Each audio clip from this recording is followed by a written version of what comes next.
We will begin our overview by logging into the PBISapps.org website. I want to show you the resources that are available for you as a PBIS Assessment Coordinator. If you click on Resources, let's go to User Guides and Materials. On this page, there is a section for PBIS Assessment Materials. You can download the user's manual and print it off. You can send it electronically to your school users and have that available for them. When you select View All Materials, there are many resources about the different surveys available on PBIS Assessment. On the second page of this, towards the bottom, there's an item called the PBIS Assessment Coordinator Guide. When you look at the guide, you're able to see the table of contents with all the specific information about the various reports, the various surveys, and also evaluation planning for districts. Now let's log into the website. On the top right corner, you enter your email address and your password, and then select Login. If you have access to any of the other Swiss Suite applications, it will show up here on the black bar. Otherwise, it'll directly go to your PBIS Assessment dashboard. The dashboard provides information on the open survey windows and the closed survey windows for your account. Your account may look different than mine when you log in. Let's select one of the surveys, and it will provide you information with any school that has an open survey, the number of surveys that have been completed, the open date, close date. You can also access Take Survey or View Reports. On the top bar, we can see some of the choices we have as a PBIS Assessment Coordinator. If we select Surveys, the first one, Survey List, will show all the various surveys available in PBIS Assessment. You can download and review the surveys. You can find out more information on the surveys. If you want to open a survey for a district or school, you'll select Open Survey, choose the area or the school district that you want. You can choose one school or all schools. Choose the survey that you want to open.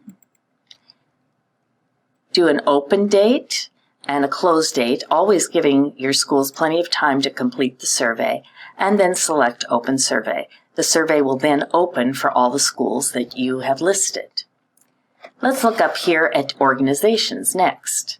If you just want to look for an organization, you could search and find all the organizations that you have access to here.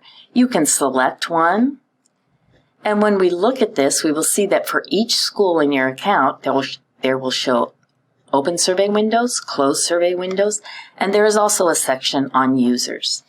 If a user has moved away from the school, you can remove their account. This is a place also where you can add other users for that particular school account.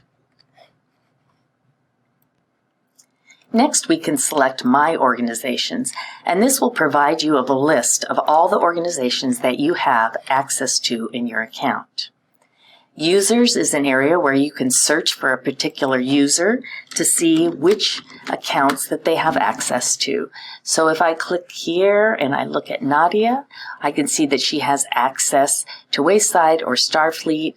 I can remove her access. I can edit or change any of her roles. Now let's look at the Reports section. For detailed information on reports for the various surveys, you can find that information on the website. I'm going to show you a brief overview of how to pull up one of the reports. First of all, is you select the survey that you want to choose. I'm going to choose the TFI today and select a report. Each of our surveys has different reports available, but basically they start with an overview and then move down to specific items. So I'm going to choose the scale score just to give us an overview. I'm also going to limit it to the latest or current data that we have for this school. I'm going to choose the demonstration exemplar school and generate a report. So I can see for our demonstration exemplar school, here is how Tier 1, Tier 2, and Tier 3 PBIS implementation is reflected in the TFI. So this gives us a big picture of how we are doing with our implementation. When we want to move towards database decision making, we'll move down to the items report. The items report provides specific information on how the team answered each of the questions. It provides information on all the twos that you can celebrate, and then shows you either ones or zeros that you can look to and prioritize for your action planning. The last report available is the survey status, and this just helps us to see what's the survey status for all of the schools that we are working with. You can go with all the districts and all the schools that I did in this selection, or you could narrow it down to one district or one particular school. Let's look at Cora Elementary, and we can see all the surveys that have been opened and which surveys have been completed or not completed. This helps you know as a coordinator whether to thank the schools for completing the survey or if you need to give gentle reminders on when to complete the surveys. This concludes our video. I want to show you on the website where you can access support. In the support home, you can look here. We see PBIS Assessment. There are frequently asked questions here. There are ways that you can email, phone, or contact us. I'd also like to highlight resources. Video tutorials are very helpful for you as a PBIS Assessment coordinator. You can come down, look here to PBIS Assessment videos, view all videos, and you can see here that we have the School Climate Survey, the TFI, more specific information, adding users to PBIS Assessment, editing, managing multiple response surveys. So this is another resource to you as a PBIS Assessment coordinator. Thanks for viewing the video today, and best to you in being a PBIS Assessment coordinator.